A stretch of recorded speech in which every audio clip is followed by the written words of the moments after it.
ስለዚህ ሩታ ለአንቺ የማይመጥንሽ ሰው ነው፣ ለክብርሽ የማይመጥን ነው። ስለዚህ ልጅሽን ፈጣሪ ያሳድግልሽ።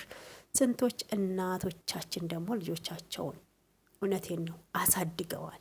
ይከብዳል። የድሮና የሆነ አስተዳደግ ለየራስ ሊሆን ይችላል። ግን ዋናው ፈጣሪ ጤነኛ ልጅ ስጠኝ ማለት ነውና ለማን ይድላው ብለሽ ነው የምታለቅሽው? ሳቅሽን እንጂ ለቅሶሽንማ እንዳታሳዩ ማለት ነው። አብርሽ ብሄድ እውነቴን ነው አብርሾች ይመጣሉና አንቺ ጠንካራዋ ሩታ ቆፍጣናዋ ከዚህ ቀደም እግርሽ ላይ ወድቆ እያለቀሰ የሚለምነው አብርሽ እንዲመጣ ነው የምንፈልገው እንጂ አንቺ ዝቅ ብለሽ አብርሽን ፍለጋ ማሳደድሽን ማቆም አለብሽ። ሜሪና ዳኒ ደግሞ ሩታን አባት ደስ ይለዋል ሲወለድለት እያላችሁ አብርሽን እየጠራችሁ አታሰድቧት። ጉዳይ ካላችሁ እራሳችሁ እዛው ጨርሱ ማለት ነው።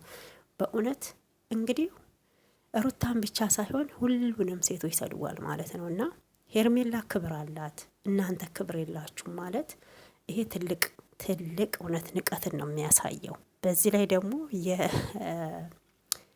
እህትየዋ ይብሳል ማለት ነው።